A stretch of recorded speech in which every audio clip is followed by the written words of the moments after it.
Sa aming ulat ngayong gabi, ang paparaming bilang ng mga Pilipinong drug mule. Gano'ng karami na dala mo?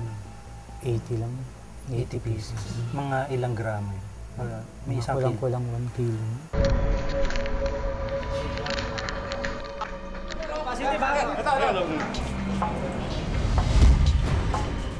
You're saying that you're recruiting Filipinos to become drug mules. Well, I never recruit.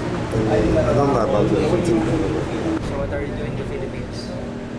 I was here on transit from Nigeria. at ang paunang bayad sa mga biktima ng paglabag sa karapatang pantao. Deep inside us, mahirap yung dinaanan namin. Para palitan mo ng pera, hindi pera ang habol namin.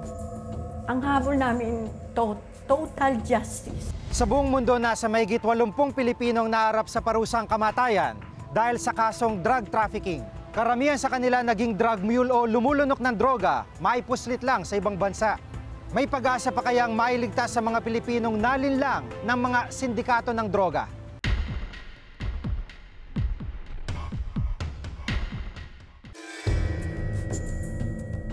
...2008 nang isiwalat ng Reporter's Notebook ang isang bago at komplikadong paraan ng pagpupuslit ng droga.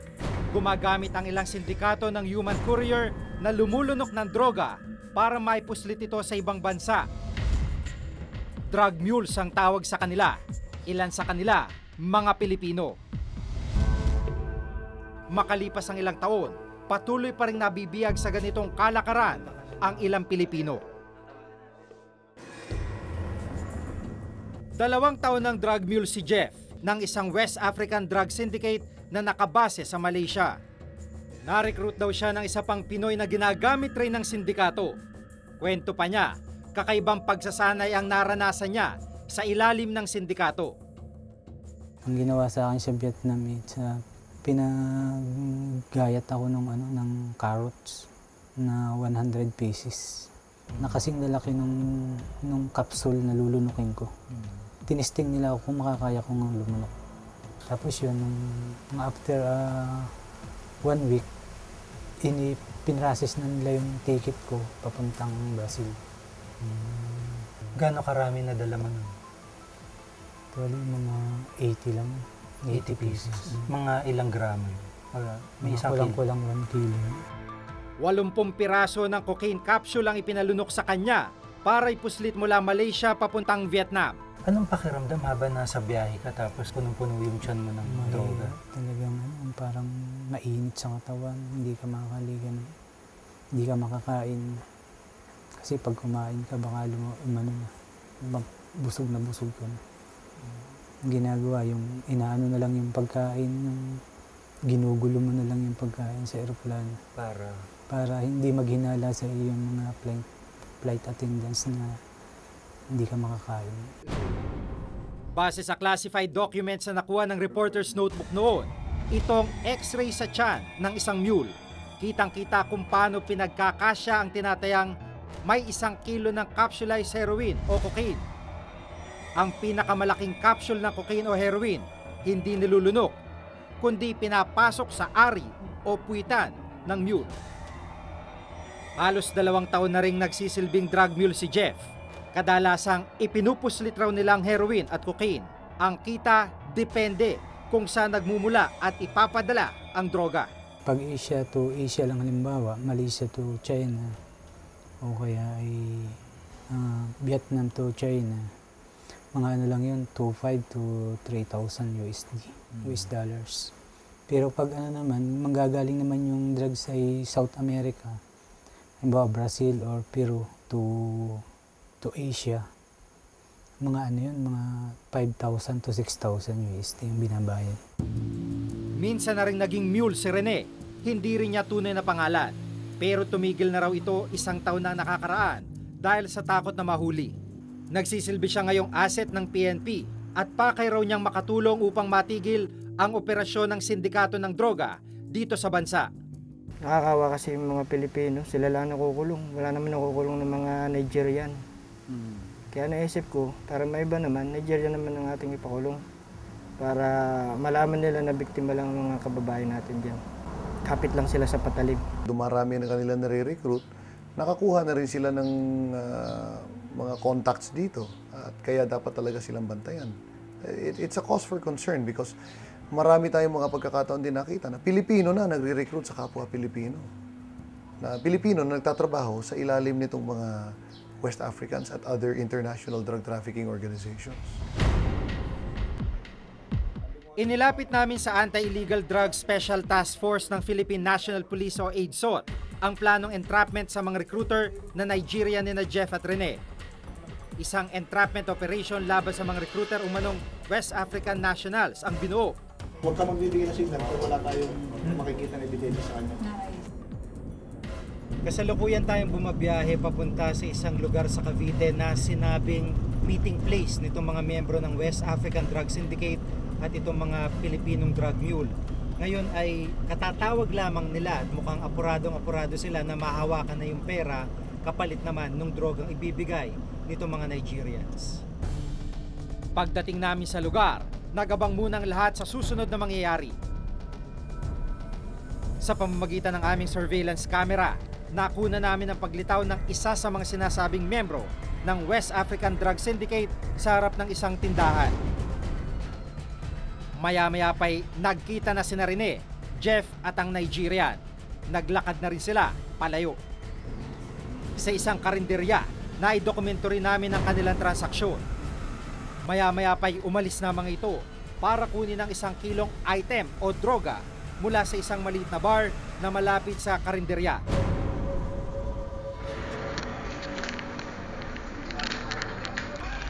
Sa udyat ni Rene, agad pumula sa mga operatiba ng AIDSOT PNP, paakyat ng bar.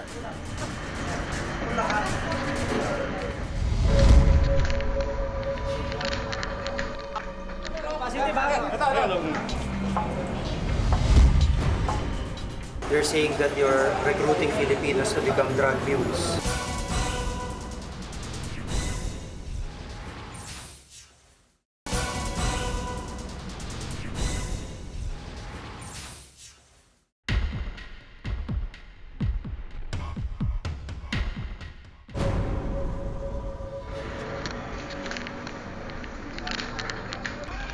Sa udyat ni Rene, agad pumula sa mga operatiba ng AIDSOT PNP, paakyat ng bar.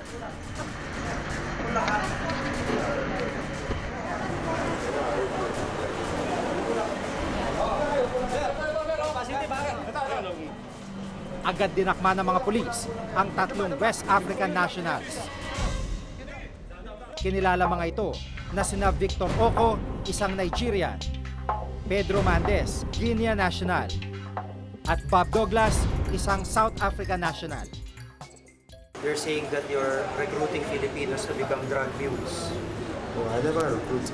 I don't know about recruiting. So what are you doing in the Philippines? I was here on transit From Nigeria. Nakumpiska ang 2 plastic na shabu na halos 100 gramo manon timbang at ilang gamit na mga umano'y sindikato. Ayon sa Investigation Division ng PNP AIDSOT, patong-patong na kasong kakarapin ng mga nahuling foreign nationals. Sinampahan natin sila ng kasong paglabag ng Republic Act 9165. Particular na ang violation ng Section 5, yung pagbebenta ng ipinagbabawal na droga. Yung 2 naman, isinama natin sa pamamagitan ng pag-file ng kaso ng Section 26, Conspiracy in the Sale of Dangerous Drugs. So basically, yung Section 5 is life imprisonment. And the offense is non-bailable. So in the meantime, wala silang piyansa habang nililiti sila dito sa Pilipinas. Sa report ng Philippine Drug Enforcement Agency o PDEA, lumobong bilang ng mga naarestong foreign nationals sa kaso ng droga sa Pilipinas. Mula sa naitalang 2 noong 1993, umakyat ito sa halos 700 nitong 2011. Taong 2010 naman, nang buuin ang pamahalaan ng Task Force Drug Couriers o TFDC na naglalayo namang mapigilan ang pagre-recruit sa mga Pilipino para maging drug couriers. Pero ayon sa grupong Citizens Crime Watch, hindi pa rin umano ito sapat upang sugpuin ang lumalalang problema ng pagpupuslit ng droga sa bansa. Mayroon tayong tinatawag na socio-economic development. Which is, you have to understand the reason na naging they were forced to be drug mules because of poverty. So, kailangan meron tayong socio-economic development, meron tayong sapat na trabaho, livelihood, para sa ating mga kababayan naman natin. Kung titingnan natin yung mga figura mula nung nasimulang ma-discover itong problemang to, medyo kailangan talaga ikabahala natin dahil marami-rami na rin ang mga Pilipino na nakapiit ngayon sa iba't ibang mga bilangguan sa iba't ibang bahagi ng mundo dahil sa pagdadala ng mga bagahe o mismong pagdadala sa kanilang katawan ng illegal na droga. Kamakailan, ikinagimbal ng lahat ang balitang 3 Pilipino ang nakatakdang bitahin sa China dahil sa pagpupuslit ng droga. Kasunod nito, kagad tumulak si Vice Presidente Jejo Marbinay sa bansang China. Matapos ang ginawang pag-uusap, 2 taon ang ibinigay na palugit ng bansang China sa mga nahatulan. Pero sa kabila ng pagkansela ng unang petsa nito, ang desisyon ng pamahalang China sa parusang kamatayan, hindi pa rin daw mababago. Si Emily, hindi niya tunay na pangalan, hindi pa rin daw maiwasang madurog ang puso sa balitang kasama sa mga nasa death row ang dating asawang si Ramon. Ang lihim ni Ramon bilang isang miyembro ng West African Drug Syndicate, naging dahilan pala ng pagtatapos ng kanilang relasyon. Natakot ako para sa akin, sa aming anak. Meron po kasi kami isang anak. Noong time na yun, 1 taon pa lang yung anak namin. Tinatayang nasa 200 ang nahuli sa China sa kasong drug trafficking. 79 dito, nahatulan na ng parusang kamatayan. Sa buong mundo naman, nasa mahigit 6 na Pilipinong nakakulong sa iba't ibang bansa dahil sa pagpupuslit ng droga. 88 rito naharap sa parusang bitay. Karamihan sa mga kasong ito, nagsisilbing drug mule ang mga Pinoy. Aminado ang Department of Foreign Affairs o DFA na malaki ang kakulangan ng mga otoridad para sa isang intensibong kampanya laban sa mga sindikato ng droga. I think we need to launch an honest to goodness campaign against this international drug trafficking syndicate. The other measure that we would like to see is an intensified information awareness campaign. Malaking hadlang din daw ang kawalan ng sapat na makinarya sa mga paliparan sa bansa. Dapat siguro may mga devices tayo sa airport na hindi lang nag-i-screen ng drugs papasok dito sa Pilipinas. Hindi lang nag-i-screen ng mga contrabands, pati baril, papasok ng Pilipinas. Ngunit yung nakaka-detect din ng mga drugs na paglabas ng ating bansa. Sa nakikita natin ngayon, naghigpit ng seguridad ng ating mga paliparan at pagdating naman sa ating mga seaports, ganun din, naghigpit tayo. May presensya doon ng PIDEA, hindi lang ang PIDEA, ngunit pati ang kapulisan, ang mga otoridad ng airports and seaports, meron silang sariling security personnel. Habang tumatagal, sa halip na mapigilan, tila mas lalong lumalawak ang galamay ng mga sindikatong sangkot sa ilegal na droga. Pero masaklap, patuloy rin ang pagdami ng mga Pilipinong nasasangkot sa ganitong kalakaran. Gayunman, upang ganap itong masolusyonan, hindi lang intensibong pagbabantay ng pamahalaan ang kailangan. Higit na mas mahalaga ang pagiging alerto at mapagmatsyag ng lahat upang hindi malinlang at mabuso ng ilang mapanamantala. Ako si Jigo Manicad at ito ang nakatala sa aking Reporter's Notebook. Deep inside us, mahirap dinaanan namin. Para palitan mo ng pera, hindi pera ang habol namin. Ang habol namin, total justice. When we receive a money, no matter how big, no matter how small, that money will only mean that the Marcoses are accepting their guilt. That is it, and that's the total victory for us.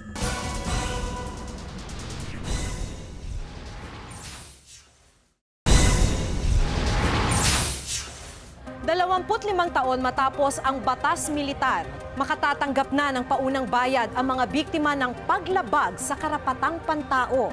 Sapat na nga ba ang halagang ito bilang kabayaran sa hirap na kanilang dinanas?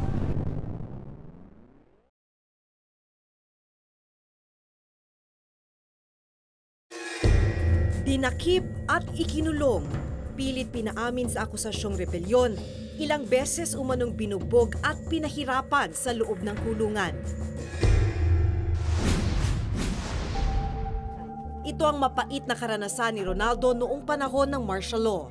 Ganda umaga po, 57, kasama po kayo sa kaso, di ba? Habang kinakausap ko si Ronaldo, napansin kong ibang isinasagot niya sa akin. Nasisiraan daw ako ng utak. Nabi ko, sa totoo lang talaga nagpapasalamat ako sa Presidente Marcos kasi na-realize ko, natagpuan ko ang Panginoong Jesucristo. Nalaman ko sa sarili ko, sa kaloob na rin siguro ng Diyos na hindi gobyerno ang dahilan ng kahirapan ng tao. Dati hindi ko nilalakto eh. Nakalaya man at natapos ang diktadurya, matinding pinsala naman ang iniwan sa ginawang pagpapahirap sa kanya. Di lubos maisip ng pamilya na ang ginawang paglaban ni Ronaldo sa diktadurya noon ang aagaw sa kanyang katinuan. Parang hindi niya gusto magsalita ng kahit ano. Kundi yung pinainom siya ng gamot na bumagsak siya. Mula noon, hindi na siya makapagtrabaho ng maayos eh. Wala nang nangyari yun. Pero nagtataka nga kami sa kanya, maano itong taong matalino sana. Hindi ako matalino, wala nga bakante ako rin. Hindi ka daw sasagot. Correct niya ako. May asawa at 2 anak si Ronaldo, pero dahil sa kanyang naging kalagayan, iniwan siya ng kanyang mag-iina. Ang halos 80 anyos niyang ina ang nag-aaruga sa kanya. Kung nakikita niyo po yung anak niyo na nasa ganyang kondisyon, ano po nararamdaman? Siyempre masakit sa nanay. Wala nang tatay yan, siyempre. Nanay na lang, paano kung wala na ako? Sana, magbigyan pa nila ng, total kung meron naman talagang perang nakalaan dyan, ibigay nila na kawawa din naman ng mga tao eh. Hindi lang para sa amin, isa na kami example na talagang naperhisyo. Lubos na pagpapahirap din ang dinanas ng dating guro at aktivista na si Hilda noong panahon ng martial law. Dahil sa pagtuligsa sa rehimeng Marcos, siya ay dinakip at nakulong din ng 6 na buwan. Ako, I was alone being dropped out patungo doon sa safe house where the militaries are safe. And then talagang doon pa lang sa kalsada, you're already sexually abused by the military. Ang mga sandaling ito ang itinuturing niyang pinakamadilim na yugto sa kanyang buhay. Paulit-ulit umanong ginahasa si Hilda habang nasa kamay ng militar. Pinagtulungan ako ng maraming lalaki. So, nakapiring ka pa rin, nakagapos ang kamay mo, di mo alam kung sino mga yon.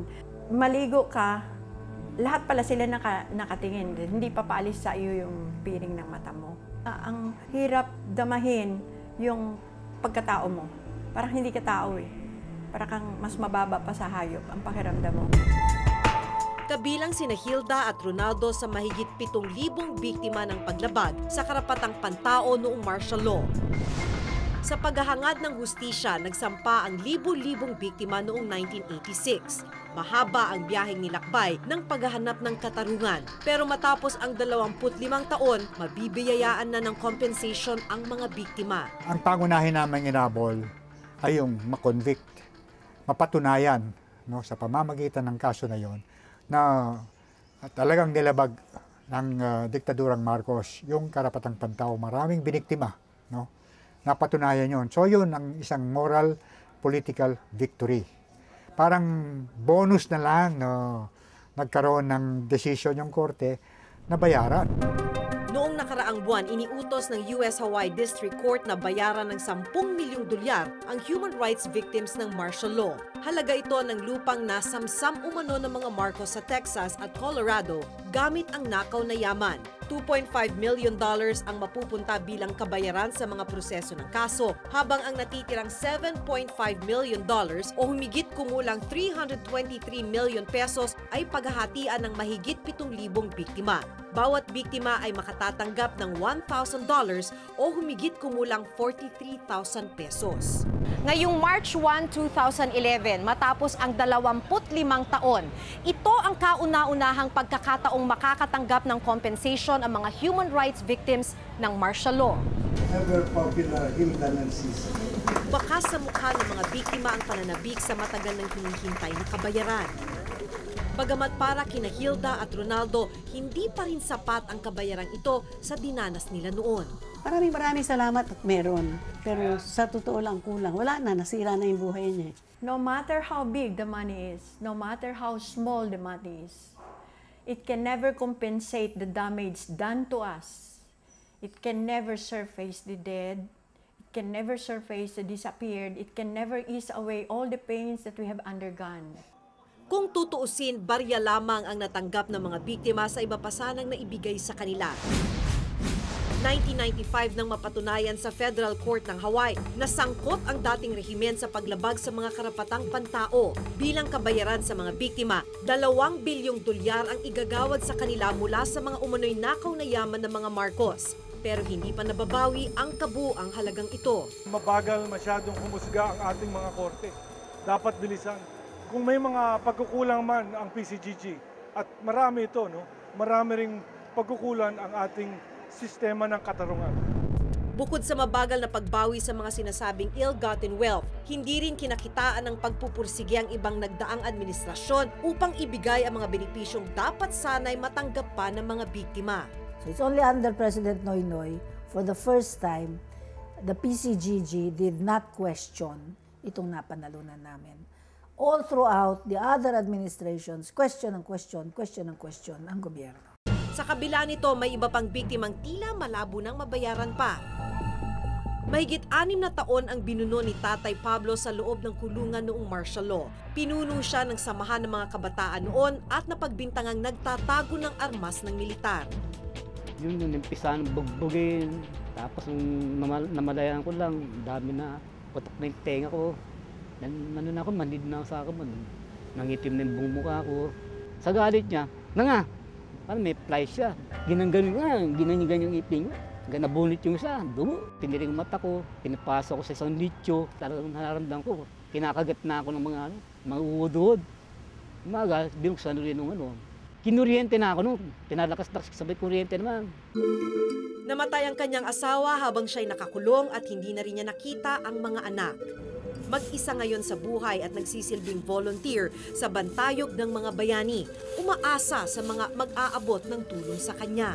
Bilang biktima, makatatanggap sana si Tatay Pablo ng kabayaran, pero sa orihinal na mahigit 9,000 biktima, mahigit 2,000 ang tinanggal kabilang si Tatay Pablo.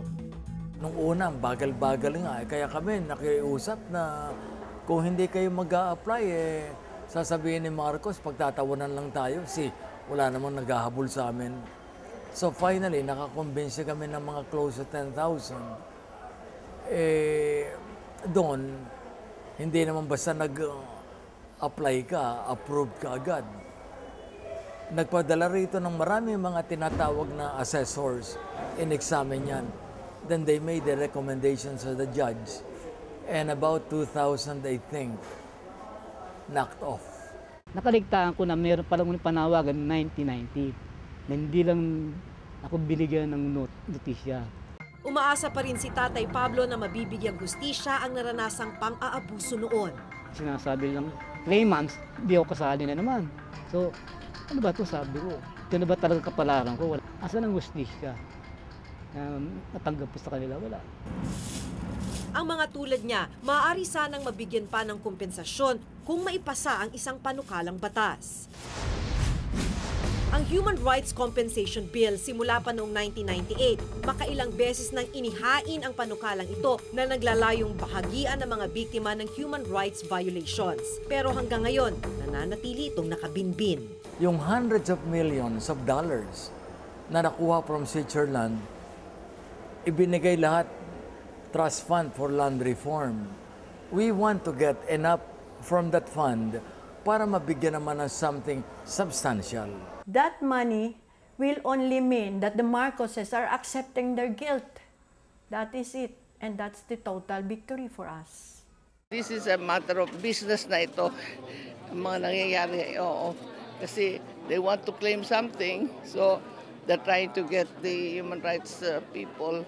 This is the number of human rights violation, and in 6 years, much more. Ilang dekada na ang nagdaan, may paunang bayad na sa mga nalabag ang karapatan. Pero hindi mapapantayan ng anumang halaga ang kalbaryong dinanas nila marahil ang pagpaparusa sa mga tunay na nagkasala ang kahulugan ng paggawad ng katarungan. Ako si Maki Pulido at ito ang nakatala sa aking Reporter's Notebook.